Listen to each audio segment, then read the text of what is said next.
뭐 일주일 만에 뵈도 늘 반갑습니다. 아무튼 그래도 아침에 이 공부한다는 것은 그래도 아직 체력적으로나 정신적으로 제일 좋으실 테는 게 좋은 것 같아요. 예. 오늘 또 지난 시간에 이어서 254페이지죠.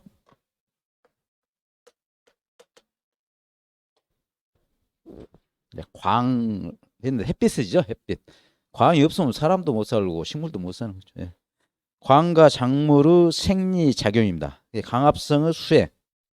강합성은 이제 화학식으로는 많이 쓰는데 강합성은 뿌리로부터 흡수한 물과 또 이부 기공을 통해서 흡수한 이산화탄소가 빛 에너지를 받아서 엽록소를 형성하고 거기에 따라서 유기물인 탄수화물 또는 포도당을 만들고 또 우리가 필요한 산소를 배출해주고 하는 역할을 하는 거죠. 결론은 강합성은 식물이 스스로 살아가기 위해서 이 자기가 필요한 약물을 만들어가는 과정이다. 라고 말씀을 드릴 수 있죠. 자, 그렇다면 녹색 식물은 광을 받아서 엽록소를 형성하고 강합성을 수행하여 유기물을 생성한다. 제가 지금 방금 설명한 거 그대로 이제 나오는 거죠.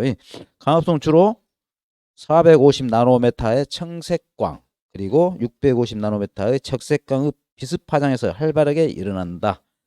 황색광과 녹색광은 녹색 식물의 잎에서 반사되거나 투과되어 강합성이 이용되지 못한다. 그러니까 강합성이 이용되는 이 비습 파장 주로 종류를 여러분들 기억하시면 돼요. 그다음 증산작용을 한다. 광과 관계는 일종의 강합성을 하는데 쓰고 남은 물은 수증기 형태로 이부 기공을 통해서 대기 중으로 배출하는 것을 이제 우리는 이제 증산작용이라 하죠. 증산작용. 강이 조사되면 온도가 상승하여 증산이 조정된다. 우리가 햇빛을 많이 쬐고 온도가 높으면 사람도 땀 흘리잖아요. 그렇게 생각하면서 증산작용은 하나의 그런 작용이다라고 말씀. 광이 있으면 강합성에 의해서 동화물질이 축적되고 여기 동화물질이란 것은 동화물질 축적.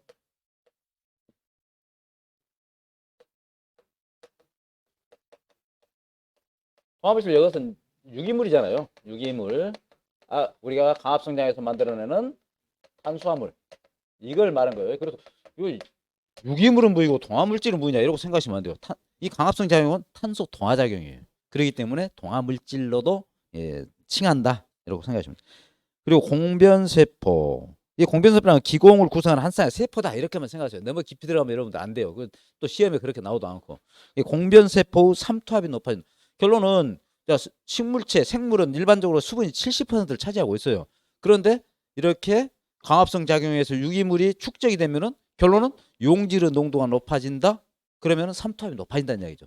그래서 공변세포가 이제 삼투압이 높아져서 물의 흡수가 조장된다. 물이 흡수가 조장되면서 식물체는 또 팽합을 가져오는 거죠. 팽팽해지는 거죠. 그래서 식물체가 유지가 되는 거죠. 그래 팽합이 되면서 팽팽하니까 또 팽합이 팽팽하니까 결론은 기공이 열리는 거예요. 기공이 열리니까 쉽게 말해 공기 중에 있는 이산화탄소도 흡수하지만은 체내에 있는 수분을 배출하는 거죠. 그게 증산작용이라는 얘기죠. 증산작용. 자, 다음 페이지 이제 보충이죠. 강선의 파장별 식물 생육에 대한 작용. 자, 이 강선은 크게 적외선, 가시강선, 자외선 이 세 가지로 나눠지는데 또 이 파장별로 식물체에 유용하기도 하고 해가 되기도 합니다. 적외선은 1000 나노미터 이상은 식물체에 흡수되면 열로 변한다. 그리고 1000에서 700은 식물을 신장시키기도 하지만은 기공의 개폐를 촉진시킨다. 그다음에 가시광선은 700에서 610. 아까 650 나노미터가 적색광이라 했잖아요. 이 700, 610은 적색광이다. 이러고 아까 말씀드린 건 평균을 말한 거예요. 평균. 그래서 강합성이 가장 유효하고 강주성이라는 그 일장이라고 해도요. 낮과 밤의 길이에 따라 일어나는 반응을 우리는 강주성이라고 해요. 그래서 나중에 이제 배웁니다. 장일성 식물이냐, 단일성 식물이냐, 중일성 식물이냐 이걸 유효하다. 그리고 이 안토시아닌이라는 색소를 형성합니다. 안토시아닌. 적색광에서는 안토시아닌 색소. 이 안토시아닌은 하청소예요. 하청소. 대표적으로 뭐 사과나 자두라든지 뭐 수무라든지 이렇게 빨갛게 되는 거 있죠. 하청소. 그리고 우리 내장산 단풍. 이것도 안토시아닌 색소가 생성되기 때문에 단풍이 붉게 물드는 거예요. 그다음에 610에서 510은 녹색이나 황색. 아까 녹색이나 황색은 반사되거나 투과되기 때문에 강합성이 이용되지 않는다 했어요. 예? 그다음에 510에서 400. 아까 450 나노메타라고 했잖아요. 평균이에요. 그러니까. 그래서 강합성이 가장 유효하고 강주성에도 그러니까 일장에도 유효하다. 그리고 여기는 이 적색강에서는 안토시아닌인데 이 청색강에는 카로티노이드 이 색소가 이를 만드는 거죠. 생성하는 것이 청색강에서 일종의 한다는 얘기예요. 카로티노이드라는 이 카로틴과 크산토필이 거기서 나눠져요. 우리가 카로틴과 크산토필. 카로틴이라는 것은 산소가 없고 그 학식의 분자식에 카로티노이드는 산소가 있다. 이 차이가 있는 거죠. 그래서 우리가 보면은 그 누테인 아까 크산토필이라는 것은 누테인 우리 그 눈에 좋은 거 그러니까 카로틴이라는 건 비타민 A 합성하고 관계가 되는 거예요. 그래서 우리가 이 눈에 좋도록 우리가 드는 것이 누테인이잖아요. 그래서 이 카로티노이드는 그냥 간단하게 생각해서 남지 말고 비타민 A 합성하고 색소 형성하는 것이다. 일반적으로 노란색을 많이 형성하는 거죠. 이것을 그렇게만 아시면 돼요. 아무튼 카로티노는 비타민 A를 합성하는 전구체다.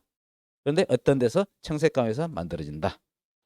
그다음에 자외선입니다. 자외선은 400에서 315 나노미터죠.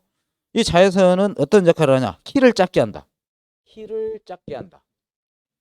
키를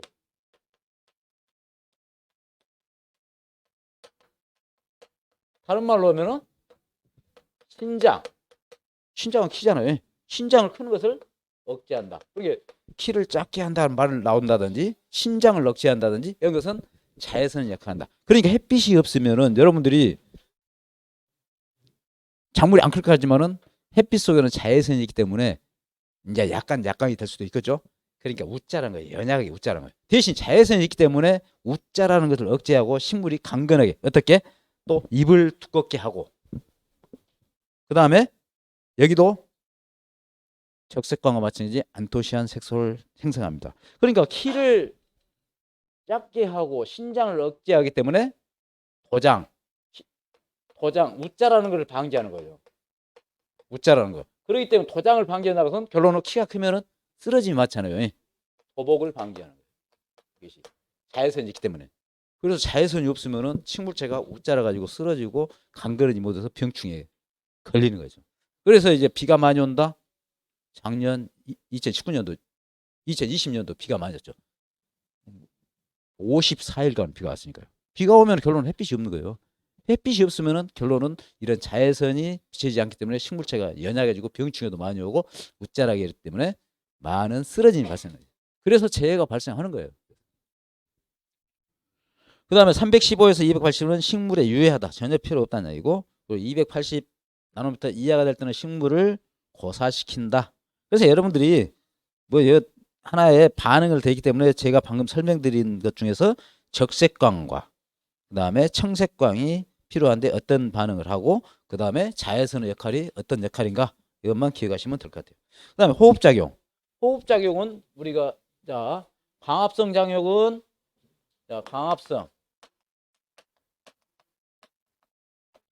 여기는 동화작용이라고 해요. 근데 호흡작용은 이화작용이라고 해요. 이화작용. 그래서 여러분들이 이화작용은 호흡작용이다. 이렇게 동일시 생각하시면 돼요. 자, 생명체가 생명활동을 하기에 유기물을 분해하여 필요한 에너지를 얻는 과정이다. 책에 나온 대로 자, 제일 앞에 나온 거 유기물이잖아요. 이 강합성 자에서 만들어진 유기물을 또 물은 어차피 식물체 내에 존재하기 때문에 물이 있고 그 다음에 빛 에너지를 받아서 이제 호흡을 하니까 이산화탄소를 방출하는 거예요.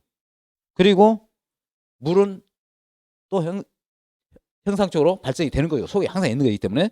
그 다음에 38 ATP. ATP라는 거는 이 아데노신 3 인산이에요. 여기 A는 아데노신, 그 다음에 T는 3, 그 다음에 인산이 학교. 그래서 ATP라고 해요. 그래서 아데노신 3, 그러니까 아데노신 3인산 이렇게도 말씀드려요. 이때 발생도 결론은 우리가 이 앞에서 말씀드려봤지 광 반응에 있어서 그 강합성 작용에 있어서 명반응과 안 반응했을 때 맹반응해서 ATP를 생성한다는데 토로 그러니까 호흡을 함으로써 ATP가 생성되기 때문에 다시 또 광합성 작용이 이용되는 거예요. 그리고 생활 에너지, 다시 말해 열 에너지를 발생해서 식물이 자라나는데 에너지로 활용이 되는 거죠. 그러니까 유기물을 광합성 작용해서 포도당을 만들어졌으면 이것은 줄기나 뿌리로 이동시킴으로써 에너지가 발생되기 때문에 사람 에너지가 발생되기 때문에 사람도 살아가면서 이 생활하고 또 뭐 어려가 키가 적었다면 더 생장도 할 수 있고 그러잖아요. 뿌리나 줄기 생장을 시키는 거예요. 그래서 산소와 결합하는 산화 반응이며 열 에너지를 반응하는 발열 반응이다. 산화와 발열 반응이다. 그리고 생성된 이산화탄소와 물은 광합성에 다시 이용된다.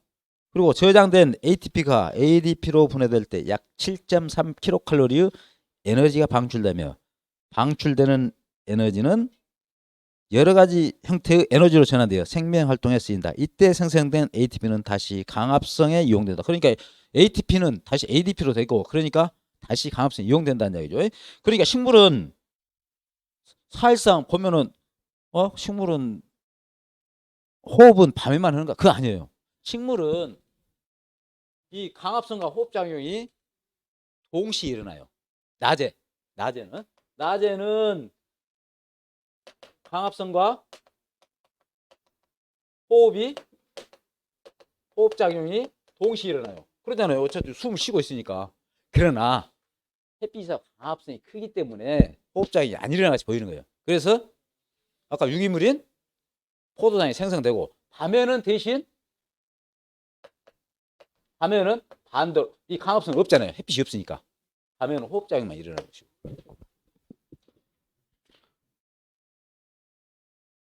자, 다음 페이지 넘어갑니다. 자, 햇빛은 또 어떤 역할을 하냐? 신장 및 개화. 신장이라는 생장과 신장은 약간 다릅니다. 생장이라는 것은 부피라든지 키라든지 양적 생장을 말하고 신장이라는 키가 큰 걸 신장이에요. 신장과 개화. 이게 사회 때 문제가 나왔어요. 자, 자외선 같은 단파장의 강은 아까 자외선 특징을 이야기했잖아요. 자외선 같은 단파장은 줄기 신장을 억제하고 그러니까 키를 크는 것을 억제하고 키를 크게 큰 걸 억제한다는 것은 키를 작게 한다 하고 똑같은 이야기죠.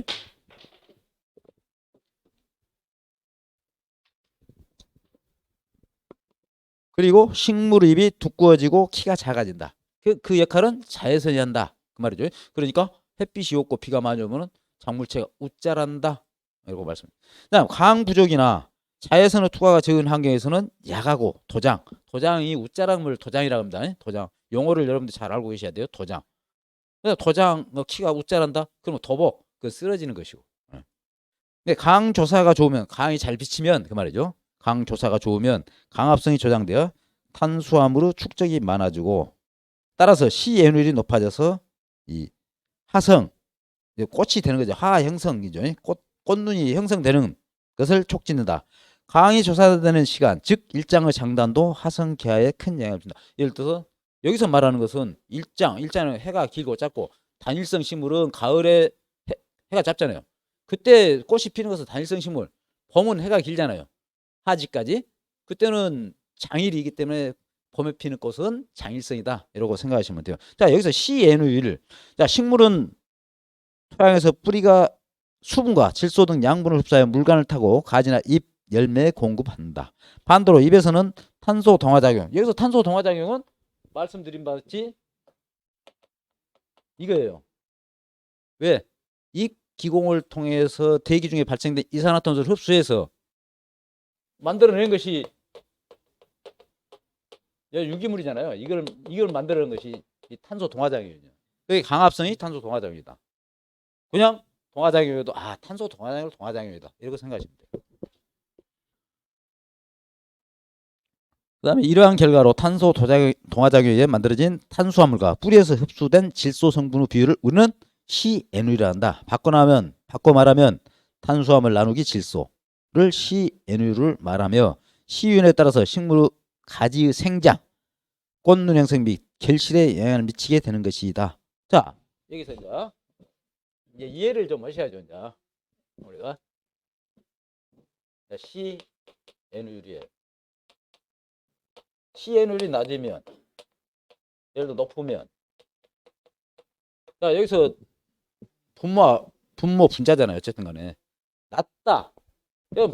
낮다는 이야기는 질소가 많든지 탄소가 적든지 그러잖아요. 시연율이 낮다. 낮다는 것은 일반적으로 이 질소가 많든지 탄소가 적든지 이 이야기잖아요. 이 이야기이기 때문에 그렇다면은 질소는 그러면 여기서는 질소가 많다는 이야기죠. 이저 시연율이 낮다. 이야기는 질소가 많다. 질소가 많으면 이거 일반적으로 질소는 어떤 역할을 하냐? 식물이 자라는 역할. 그러니까 이걸 영양생장이라고 해요. 영양생장. 영양생장이 지속이 돼요. 다시 말하면 이 줄기 뿌리가 크거나 양쪽으로 커지는 영양생장을 하는 거예요. 질소가 많아요. 질소는 그런 역할을 해요. 그 다음에 높다. 높다는 이야기는 질소가 적든지 탄소가 많든지. 그러죠.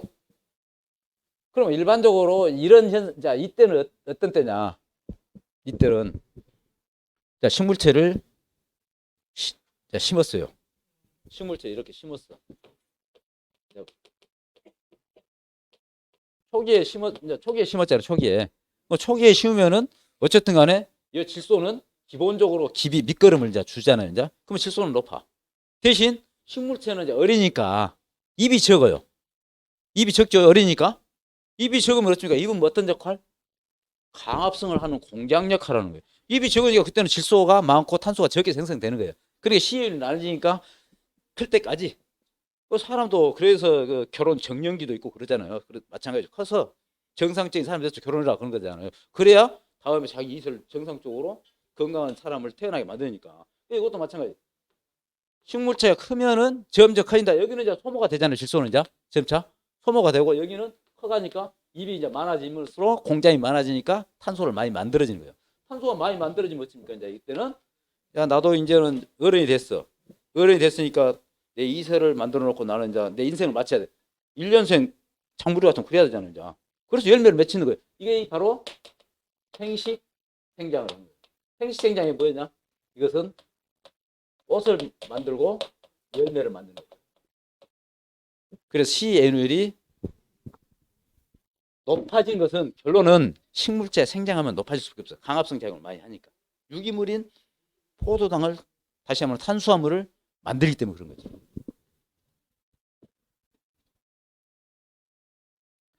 자, 기출보객입니다. 야. 가수 재배 시 1조 부족, 1조는 해가 비치는 현상의 부족함은 그 말이죠. 1조란 것은 해가 비치는 거. 비치는 거에 부족한 현상은 신초가 어쩌란다. 신초. 신초라는 건 야, 우리가 가지에서는 그 해에 입이 달려 있을 때는 그 가지를 입이 달려 있을 때는 신초예요. 그리고 입이 떨어지고 난 다음에 그 다음에 이제 겨울을 지나면 하는 것이 1년생 가지예요. 그래서 보면은 우리가 헷갈릴 때가 있어. 자, 감나무는 1년생 가지에서 열매가 맺힌다. 근데 이제 실제적으로는 신초에 맺히는 거죠. 예. 1년생 가지에서 꽃눈이 분화돼가지고 잎누가 꽃눈이 나오면서 신초가 나와요. 거기에 이제 열매가 달리기 때문에 신초에 붙는데 사실 이제 1년생 가지에서 나온 거죠. 근데 1년생 가지에서 신초. 그러니까 여기서 1조가 부족하다. 1조가 부족하면 여기서 신초가 어쩌라 한다. 그 이야기는 자외선이 부족하다는 이야기죠. 자외선이 부족하면은 신장 억제를 안 하잖아요. 그래서 신초가 웃자라는 거죠.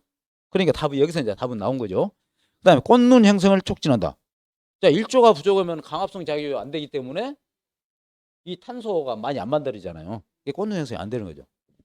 그다음에 과실 비대를 촉진한다. 자, 강합성 작용을 하지 않기 때문에 이건 뭐예요? 유기물이죠. 포도당. 그냥 탄수화물 냅시다. 그냥 탄수화물. 자, 강합성을 않기 때문에 이걸 안 만들어내는 거예요. 안 만들어내기 때문에 과실이 비대가 안 되는 거죠. 과실이 커지려면 탄수화물이 공급이 돼야 됩니다. 그 다음에 사과 착색을 촉진한다. 아까 적색감과 자외선은 사과에 안토시아닌 색소를 생성한다는데 이 적색감과 이 자외선이 없으면은 색소가 안 생기는 거죠. 그래서 답은 1번이에요. 그래서 여러분들이 이렇게 포괄적으로 생각을 공부를 해야지 옛날에 단편적 공부해서는 안 된다는 거죠. 종합적으로. 자, 다음에 이제 굴강작용입니다. 굴강작용. 굴강작용인데 식물이 강조사의 방향에 반응하여 굴곡 반응을 나타나는 현상으로 4,400에서 4,800 옹스트롬의 청색광이 유효하다. 자, 옹스트롬. 우리가 이제 나노미터, 마이크로미터 나왔는데 딱 옹스트롬이 또 나왔어요. 옹스트롬. 1 옹스트롬. 뭐 옹스트롬이라도 해요. 옹스트롬은 0.1 나노미터 또는 10분의 1 나노미터. 그러니까 나노미터보다 적은 거죠. 그러면 4,400에서 4,800만 이걸 10분의 1로 하면 440에서 480 나노미터. 아, 그러면은 청색광의 평균이 450 나노미터니까 이건 청색광이다. 이렇게 아시면 되는 거죠. 청색광. 그래서 굴광성은 옥신이 줄기 근인질 쪽으로 이동하여 그것에서 세포 신장을 일으킴으로써 일어난다. 그래서 일반적으로 이 향광성은 향일성이라고 돼요. 해를 향해서 향광성, 향일성, 굴지성이라고 해서 배광성, 또 배일성 그러기도 하죠. 그건 깊이 안 들어가게요. 자, 그러면 나중에 또 옥신을 우리가 호르몬에서 배우기 때문에 여기서 미리서 공부를 하고 들어가면은 좀 더 또 유리해요. 그래서 설명을 좀 더 자세히. 반대로 가요. 굴지성은 이 뿌리는 배일성 또 그러니까 이건 자 여기 이제 햇님이죠. 햇님 뭐 햇님도 우세야 되니까 햇님 빛이요. 햇님 빛인데 이렇게 해를 향해서 가기 때문에 여기서는 굴광 이게 향광성이에요. 일종의 해를 향해서 갔기 때문에. 왜? 옥신은 그늘진 쪽으로 이동한다 했잖아요. 옥신은 그늘진 쪽으로. 자, 옥신은 그러면 여기는 이제 자 나무에 이렇게 섰을 때 이쪽은 해가 비치는 거잖아요. 그러니까 이리 옥신이 이동을 하고 그러면 여기는 옥신 농도가 낮아지죠. 그러죠? 해가 비친 쪽으로. 왜? 이동했기 때문에. 여기는 반대쪽으로 옥신 농도가 높아졌어요. 자, 옥신은 호르몬 중에서 생장 호르몬이에요. 생장 호르몬. 그래 여기는 옥신 농도가 낮으니까 생장이 안 돼. 해 있는 쪽은. 그리고 반대쪽으로 옥신이 이동했기 때문에 옥신 농도가 높아짐으로써 여기는 생장이 활발해져요. 그래서 생장이 잘 되니까 해를 보고 굽어지는 것이 굴광 현상이라는 거예요. 굴광. 여기는 결론은 이제 생장 속도가 낮고 여기는 생장 속도가 높고 그래서 이렇게 현상이 나타난다는 얘기죠. 자, 다음에 이제 굴광 현상했죠. 이제 책에 안 나왔어요. 책에 안 나왔는데 이것이 3회 때 문제가 한번 나왔어요. 3회 때 6. 그래서 착색, 색소. 색색은 결론은 우리가 일반적으로 이제 아까 이 황색 적색광과 자외선은 안토시아닌이 관련가 된다 했잖아요. 그 다음에 청색광에서는 카로티노이드. 일반적으로 이제 과수에서 이제 많이 이제 쓰는 말이죠. 자, 첫 번째로 이 착색. 만약에 햇빛이 없다. 햇빛이 없으면 황백화 현상이 나와요. 황백화. 햇빛은 광이잖아요. 사람도 그것이 우리가 햇빛을 안 보고 하다 보면 얼굴이 누렇게 떴다 이렇게 하잖아요. 식물체 마찬가지. 식물체도 어쨌든 간에 사람은 이제 햇빛을 받은 멜라닌 세포, 멜라닌하고 관계가 되잖아요. 그래서 관계되지만은 이 식물은 이 엽록소하고 관계가 돼요. 엽록소하고 관계되기 때문에 광이 없을 때는 자, 광이 없을 때는 이 엽록소 형성이 안 돼요. 엽록소랑은 입에 녹색이 형성이 되게끔 하는 거잖아요. 근데 광이 없을 때는 엽록소 형성이 안 된다는 얘기예요. 그렇기 때문에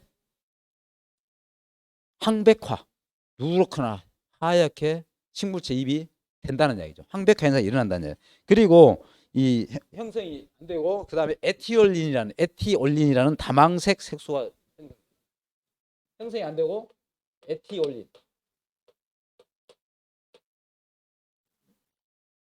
이 다망색 색소 형성이 된다는 얘기예요. 햇빛이 안 지면 에틸이라는 다망색 생소가 되기 때문에 황백화 현상이 일어난다는 얘기죠. 그 다음에 이제 햇빛은 이 말씀드린 대로 엽록소를 생성하는 거죠. 엽록소 생성하는데 자, 광합성이 가장 유효한 강 두 가지. 적색광과 그러니까 650 나노미터의 적색광. 평균을 말한 거예요. 그 다음에 450 나노미터의 청색광. 이거에 엽록소를 형성한다는 햇빛이요. 그래서 결론은 엽록소는 착색이잖아요. 색깔을 녹색으로 만들기 때문에. 그 다음에 사과, 포도, 딸기, 순무 등 착색에도 관여한다. 사과, 포도, 딸기, 순무 등의 착색. 자, 사과, 포도 다 이걸 하청소라 안토시안으로 관계돼요. 그래서 이 안토시안에서 나타납니다. 이것은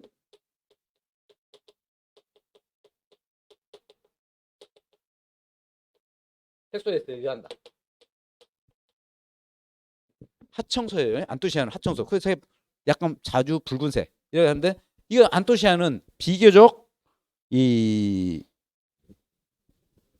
이것은 이 색소는 비교적 저온에서 생성이 된다. 비교적 저온에서. 근데 시험에 이제 나온 것은 뭐냐? 요 그대로 다 네 가지 설명해 놓고는 여기다가 이것만 바꿔볼게요. 고온. 그러면 진짜 공부 깊이 하면 힘들죠. 이거 하나 이제 나왔던 거죠. 그래서 여러분들이 자 안토시안 색소는 단풍, 그다음에 쉽게 말하면 사과 다 이제 시원할 때 착색되잖아요.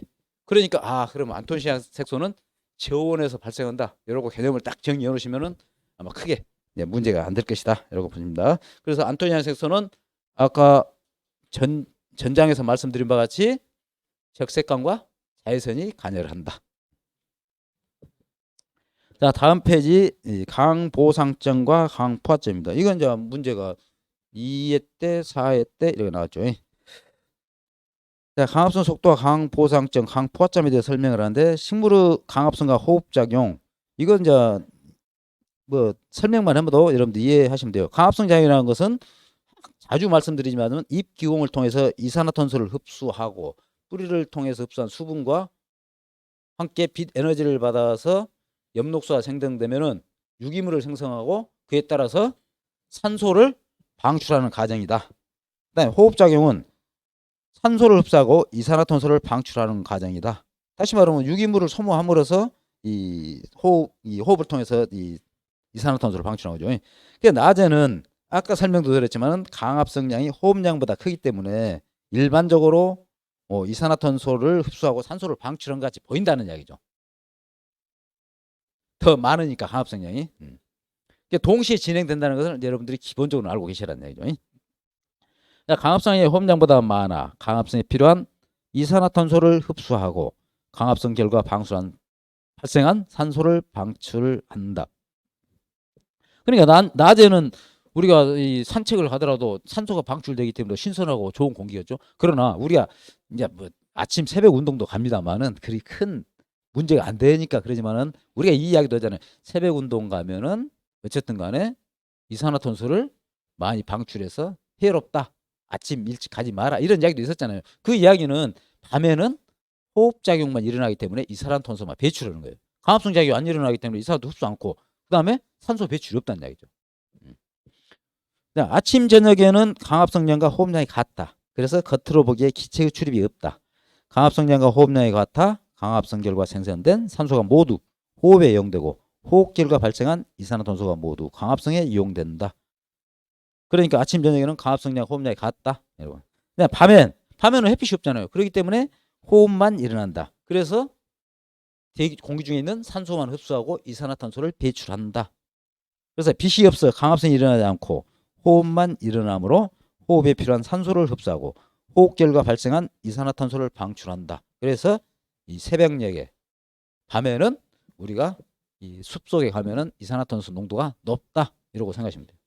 자, 강합성 속도. 강합성으로 인해 소모되는 이산화탄소 양이나 생산되는 산소 양의 발생 속도를 말한다. 강합성 속도는 이산화탄소 농도에 영향을 받는다.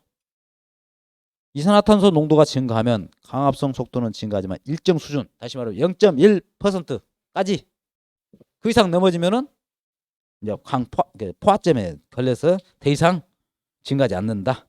0.1%예요. 그다음에 총 강압성량 또는 진정 강압성량이라고 하죠. 호흡량을 무시한 절대적인 강압성량을 말한다. 호흡에 의한 이산화탄소 방출량을 무시하고 강압성에 의한 이산화탄소 총 흡수량을 말한다. 식물이 이산화탄소를 고정한 총량이며 이 중에서 호흡 과정에 배출한 이산화탄소 양을 뺀 양이 순강압성량이다.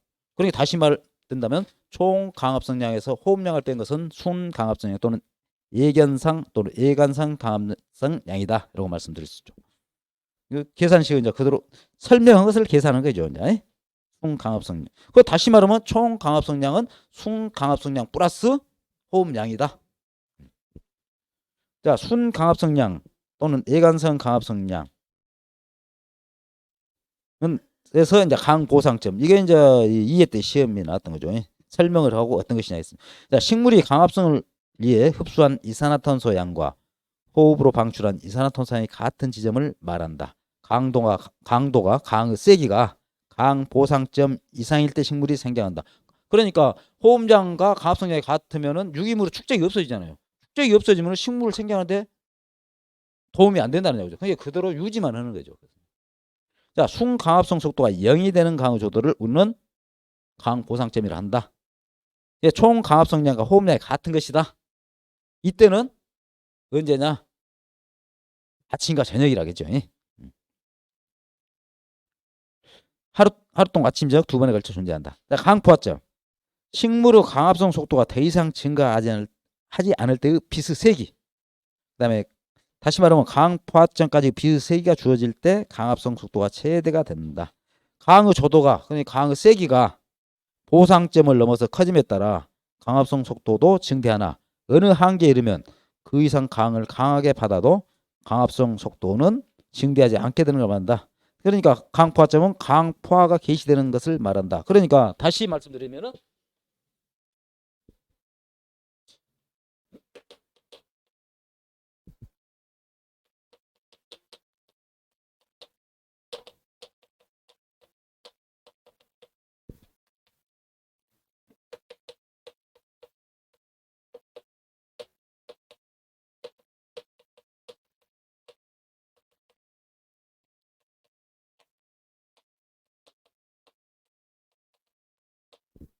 총 강압성량.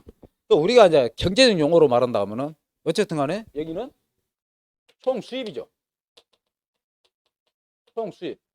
그다음에 여기는 경제적으로 순수익이잖아요. 순수익. 이것 자체가 보상점 이상일 때예요. 순수익. 여기는 호흡은 소비예요. 소비. 소비니까 지출이잖아요. 지출. 그러니까 총 강압성량은 예관상 강압성량하고 자체적으로 호흡량을 포함한 거예요. 그럼 다시 말하면 순강압성량은 총 강압성량에서 호흡량을 뺀 거예요. 그래서 식물이 자랄 수 있는 유기물 합성량은 결론은 총 강압성량의 증감에 따라서 식물이 자라는 거예요. 유기물은 쉽게 말하면 유기물이 생산된 양이에요. 여기는 따지면 그러잖아요. 호흡은 소모한 것이니까 이건 생성돼서 쉽게 말하면 가지고 있는 남은 양. 그러니까 순수입이란 얘기. 그렇게 이해를 하시면서 이걸 하면은 뭐 굳이 뭐 안 외워도 여러분들이 이해가 되실 거예요.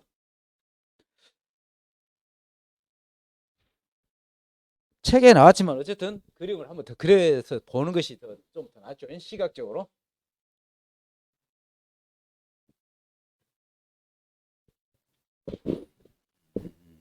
책에.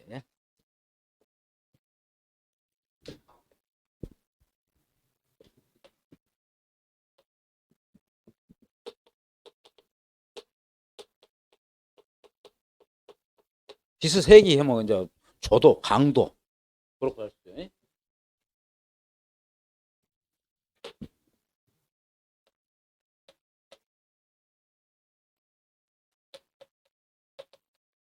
방출 또는 배출을 할 수도 있죠. 흡수. 이산화탄소를 강압성 작용을 할 때는 흡수. 그다음에 호흡을 할 때는 배출. 그러잖아요. 그 점이 이제 이 점. 여기 그러니까 이 호흡량과 가압성량이 같다. 또는 이산화탄소 흡수와 배출이 같은 점. 이게 우리는 이 강보상점입니다. 여기까지. 그다음에 비스세기가 어느 정도 강하면 일정량이 강하면 더 이상 이 강압성량이 증대하지 않는 걸 우리는 강포화점이라고 해요. 그다음에 이제 일직선으로 가는 거죠. 자, 여기에서 여기는 이제 강포화점이죠.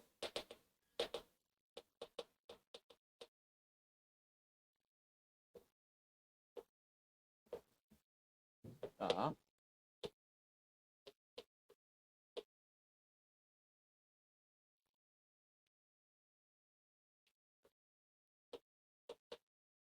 여기는 호흡했을 때 필요한 이산화탄소량과 쉽게 말하면 흡수한 이산화탄소량과 배출량을 합친 것. 이게 총 강압성량이죠. 여기는 이산화탄소를 방출한 거잖아요. 이산화탄소를 배출한 것은 호흡할 때 발생하는 거죠. 이건 호흡량이에요. 그러면은 자, 여기까지가 이제 호흡에 필요한 거예요. 이때는 주로 밤에 일어난 거잖아요. 그리고 이 점에 있을 때는 쉽게 말하면 아침 저녁 해가 이제 약간 가슴을 갖고서 호흡량이나 가압성량이 똑같을 때. 그리고 이때는 이제 낮에 일어난 거잖아요. 그래서 여기 발생되는 여기 순강압성량이죠. 순강압성량은 유기물이 축적된 양이라고 보면 돼요. 그래가지고 여기서 유기물이 쌓인 것을 줄기나 뿌리, 잎 또는 과일로 보내서 증대시키는 거죠. 여기 유기물이 양이에요. 그럼.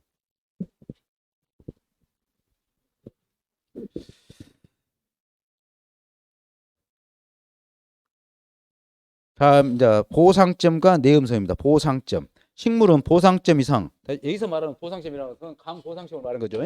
보상점 이상의 강을 받아야 지속적인 생육이 가능하다. 다시 말하면 강압성량이 호흡량보다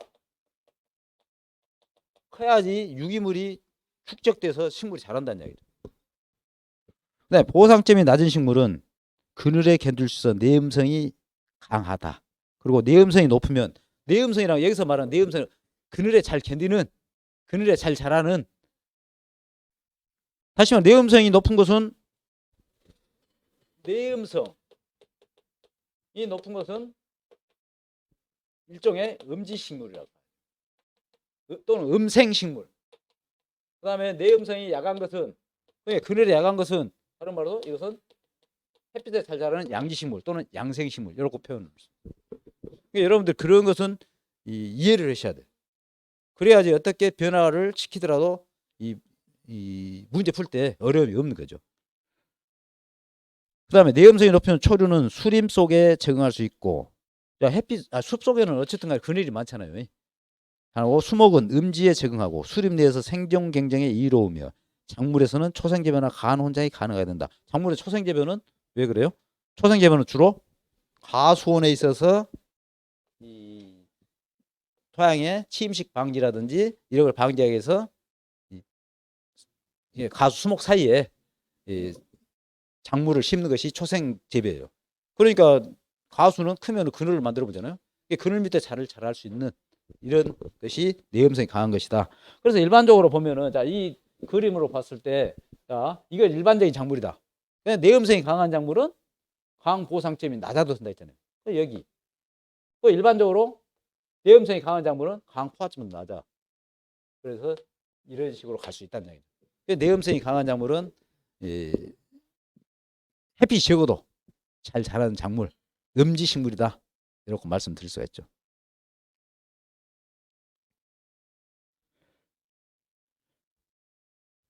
여기서 이제 간혼작이라 했잖아요. 여러분들 간혼작, 이 용어가 자주 나오니까 간혼작이 뭐야? 이제 나중에 또 재배 기술에서 배워요. 그러니까 또 미리서 들어놓으시면은 또 다시 이해가 죠. 간혼작이라는 것은 간작과 혼작을 합성해요. 간작과. 자, 간작이라는 것은 생육시가 다른 작물끼리 재배하는 거예요. 예를 들어서 보리를 재배 온 사이에 콩을 좀 일찍 심어야 겠다. 요즘은 안 해요. 기계 사람이 없는데 그래서 큰일 나죠. 그러나 이제 우리가 이론상으로 그냥 콩을 일찍 심어야 겠다면 보리 사이에 콩을 재배하는 것을 간작, 혼작이나 수수나 조를 같이 생육시가 일치한 것을 같이 섞어 심는 거, 혼작 이러고 생각하시면 돼요. 그래서 간혼작은 간작과 혼작을 합성하다. 그다음에 일장 효과 강주기성이죠. 이 강주기성. 자, 일조 시간 해 비치는 시간의 장단 길이죠. 길고 짧음은 식물의 하부나 개화, 결실 등에 현저한 영향을 미친다. 해의 길이에 따라서 장일성이냐 중일성이냐 단일성이냐 그에 따라서 그 개화가 되는 것을 우리는 말하는 거죠. 이처럼 일장에 대해 식물이 현저한 반응을 나타내는 상을 우리는 일장 효과다. 해의 길이에 따라서 강주기 특히 밤의 길이가 식물의 계절적 행동을 결정하며 이러한 특성에는 피토크롬 표시를 좀 해주세요. 피토크롬이라는 빛을 흡수하는 색소 단백질이 관련돼 있다. 일반적으로 피토크롬은 식물의 적색광 수용체예요. 그러니까 강주기는 적색광이 가장 유효한 파장이에요. 그 다음 청색광이 유효하고요. 그 다음에 일장 효과에 미치는 조건, 발육단계와 일장 가무. 일장 체리의 가무한 부위는 잎이다. 자, 우리 추나체리는 가무한 부위는요 생장점이라고 했잖아요. 그래서 여러분들 혼동 안 되게끔 잎이다. 그것도 성숙한 잎이에요. 늙은 잎이나 아주 어린 잎은 해당이 안 돼요.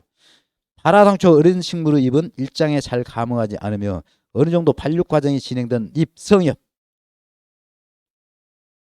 성숙한 잎이죠. 그러니까 감을 잘한다. 그러나 발육 단계가 더욱 진대한 노엽이 될수록 점차 감수성이 저하된다. 그러니까 보면은 요 식물체도 생물이고 사람도 생물이에요. 그러고 생각하시면 돼. 어린 사람은 결혼할 수 없잖아요. 늙어도 얘를 출산할 수 없잖아요. 그러니까 성엽. 그 다음에 일장 처리 정도. 민감한 식물은 극히 단기간의 처리에도 가무하지만 상당한 정도 연속 처리를 하는 것이 하의 형성도 빠르고, 이 하라는 건 꽃눈을 말하는 겁니다. 꽃눈의 형성도 빠르고 꽃눈의 수도 많아진다. 나팔꽃은 단일 처리에 의하여 하가 형성되지만 단일 식물인 코스모스는 5 내지 10일의 단일 처리 후 장일 조건에 옮기면 일부만 개화한다. 그러니까 나팔꽃은 단일 처리 한 번만 하더라도 그냥 꽃이 개화되지만은 코스모는 5 내지 11일 동안 하고 난 다음에 다시 장일 처리하면은 일부만 꽃피고 안 피운다는 얘기예요. 민감성을 말하는 거죠, 여기서. 그리고 12회 이상, 그러니까 이 코스모스를 10회 이상 단일 처리하는 장일 조건을 옮기더라도 모든 꽃이 개화한다. 그러니까 어찌 보면은 이제 우리가 추나에 정착이라 했는데 이것도 일종의 10회 이상 되면은 이 일장에 정착이 된 거죠, 이제 단일 효과에 대해서. 그다음에 질소 비료와 일장. 장일 식물은 질소가 적을 때, 질소가 적다는 이야기는 일반적으로 이 영양 생장을 억제하는 거죠. 질소가 적다. 질소가 적은 것은 이거잖아요. 자, CN율. 여기 적으면 결론은 CN율이 높아지는 거죠. 그래서 장일 식물은 질소가 적을 때 이 생식 생장으로 전환이 된다는 얘기죠. 그리고 질소 성분의 결핍으로 출수 개화가 촉진다. 그러나 단일 식물은 이 일반적으로 질소 요구도가 큽니다. 그래서 질소 성분이 풍부해야 생장 속도가 빨라져서 단일 효과가 나타난다. 이 개념만 여러분들이 장일은 질소가 적을 때 그냥 단순히 열으면 되잖아요. 단일 식물은 질소가 많을 때. 여러분. 다음 페이지입니다. 암기와 명기. 암기는 어두운 것을 말한 것이고 명기는 밝은 것을 말한 거죠. 장일 식물은 해가 길 때를 말한 거예요. 그러니까 명기가 길어야 되겠죠. 자, 장일 식물은 명기의 길이가 암기의 길이보다 상대적으로 길면 개화가 촉진된다. 그러니까 상대적으로 길면 개화가 촉진된다. 예를 들어 하루 24시간 일때 뭐 16대 8인데 뭐 8대 4도 될 수 있고 상대적으로 길으니까 또 이런 방법 예를 들어서 뭐 13대 11일 때도 가능한 거예요. 상대적으로 길면 된다는 거예요. 장일식물은. 명기의 중간에 암기를 넣어서 명기를 분단하더라도 명기 합계가 암기 합계보다 길 때는 자,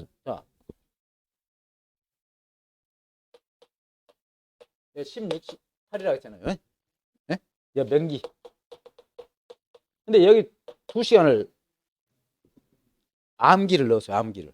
어둡게 했단 얘기예요. 어둡게 넣으면 2시간이면은 14시간이고 10시간이잖아요. 그러더라도 상대적으로 길면은 된다는 이야기예요. 장일성 식물은 그래요. 그러나 단일성 식물은 아니에요. 단일식물은 이게 옆에 밑에 연속암이라고 했어요. 중간에 만약에 이 지금 명기가 들어가면 안 된다는 이야기예요. 그러니까 여기는 연속관계예요. 연속관계. 이거 꼭 기억. 자, 개화유대 일정 한도 이상의 연속관계가 절대로 필요하다. 단일성 식물. 그래서 연속암기 중간에 강을 조사하여 암기를 요구도 이하로 분단하면 암기의 합계가 아무리 길어도 단일 효과가 없다. 그래 연속암기다. 이거 개념을 써요. 그래서 우리가 보면 해의 시간은 우리가 3월 21일이 우리가 춘분 그러잖아요. 춘분. 이때는 12시간 10분이 우리나라 평균으로 보면 12시간 10분 동안 이 해가 있는 거예요. 그 다음에 하지가 가장 길잖아요. 해가 6월 보통 21일 그러잖아요. 14시간 46분이에요. 하지에는.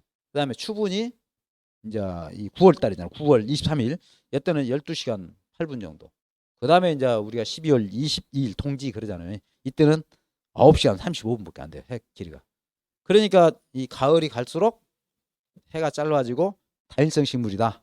그리고 봄에서 여름 하지까지 꽃이 피고 열매가 맺고 하는 것들은 장일성 식물이다. 이렇게 생각하시면 돼요. 그래서 그 시기에 수확이 되고 꽃이 피고 한 것은 장일성. 이제 봄이면 또 가을이면 가을에 꽃이 피고 수확하고 온 것은 단일성 식물. 그러면서 여러분들이 장일이냐 중일이냐 식물을 좀 외우면은 시험 볼 때 그냥 어렵지가 않죠. 네. 그래서 이 장일성 식물은 다른 표현자 예를 들어서 장일성 그다음에 단일성. 단일성은 결론은 다른 말로 하면은 해가 길다잖아요. 해가 길면 어떻습니까? 대신 밤이 짧아요. 그러면 이거는 단야 식물 또는 어둠이 작기 때문에 단암기 식물. 이제 반대로 장야 식물, 암기 식물. 어둠이 기니까. 이렇게도 우리가 이해를 하고 계셔야 돼요. 자, 작물의 일장. 이제 시험은 여기서 이제 자주 나오죠. 이제 중일성이냐, 장일성 식물이냐, 이게 이제 하는 거죠. 자, 작물의 일장형.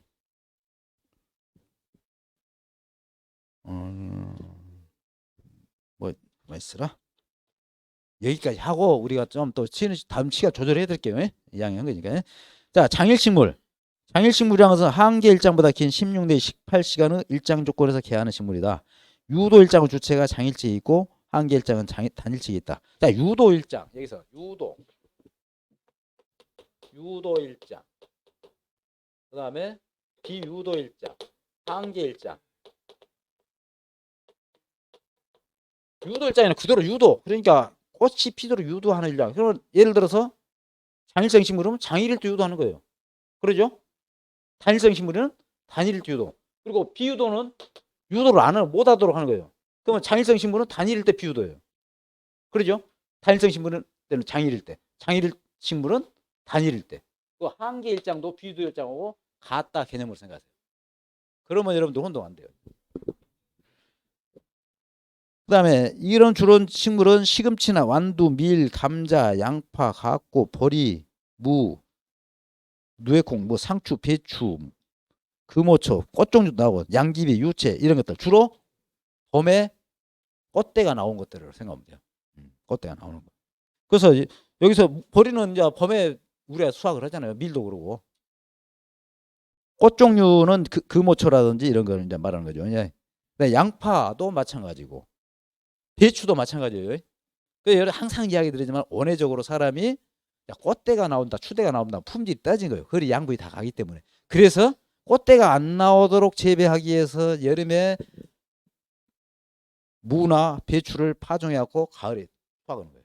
그 쉽게 말하면 영양가 풍부함을 얻기 위해서. 그러나 종자를 생산하기 위해서 생태학적으로 이제 생태학에는 식물체 종자를 생산하기 위해서는 쉽게 말해 추나체를 하든 어쨌든 간에 추파해가지고 봄에 꽃대가 나와서 꽃이 나오고 배추꽃 하얗게 나오잖아요. 그래서 꽃이면 열매가 맺히면 그걸 갖고 종자를 생산하는 거죠.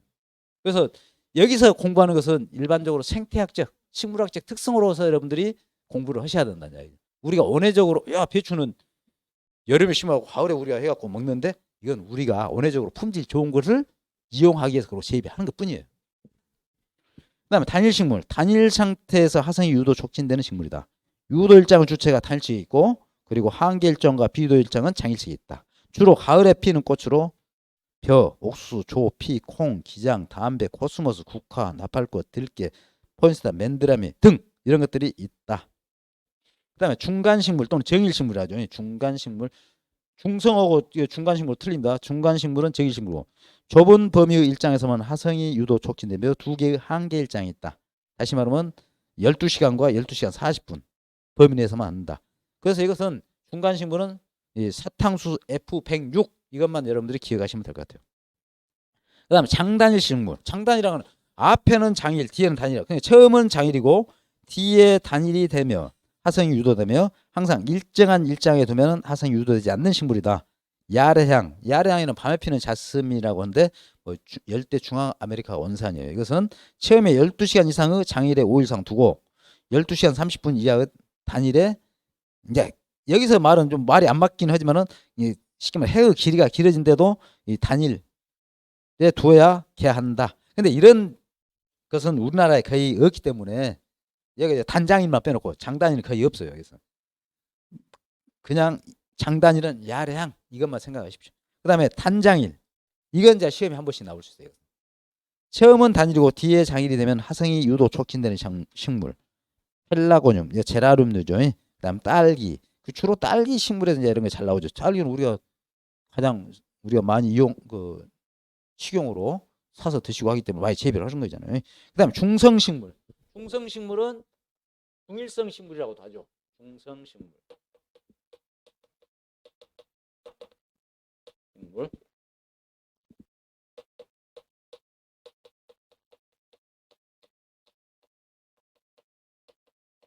뭐 해가 길건 짧건 상관없다. 우리가 뭐 남자나 여자 구분이 안 될 때 중성 하잖아요. 이것도 해가 있건 없건 해하고 상관없다. 이거로 생각하십시오. 자, 한계 일장이 없고 강범위한 일장 조건에서 개화한다. 이게 화성이 일장에 영향을 받지 않는다. 그러니까 이것은 해는 있어야 강합성 개화를 하는데 해의 길이가 유무에 상관없이 하하 형성이 된다는 이야기죠. 해는 있긴 있어야 하는데 길고 작고 상관이 없다는 이야기죠. 강낭콩이나 메밀, 장미, 목화, 당근 특히 이제 보면은 고추, 호박, 토마토, 가지, 장미도 그러잖아요. 장미 보면은 쉽게 말하면 시설에서 사계절 재배하는 거예요. 고추도 마찬가지. 호박, 토마토, 가지. 열대 식물은 이건 온도만 맞으면은 재배해서 수확이 되는 거잖아요. 자, 기출뽀개기 하나만 합시다. 다음 페이지죠. 장일 일장 조건에서 개화가 유도 촉진되는 작물을 모두 고른 것은 3회 때 나온 거죠. 장일. 상추. 상추 아까 장일승리로 했죠. 고추.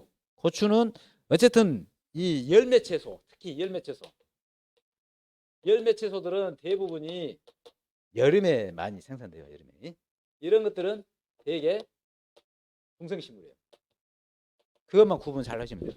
그래서 고추는 아니죠. 딸기는 아까 단장일. 여기서 꼭 여러분들이 딸기 단장일을 꼭 기억을 좀 해주세요. 단장일. 그다음에 시금치. 이건 꽃대가 나오고 하는 것이기 때문에 이것도 장일성 식물이죠. 그래서 기억 니을이죠. 그래서 답은 2번입니다. 2번. 자, 여기까지 하시고 이제 10분간 쉬었다 하시게요.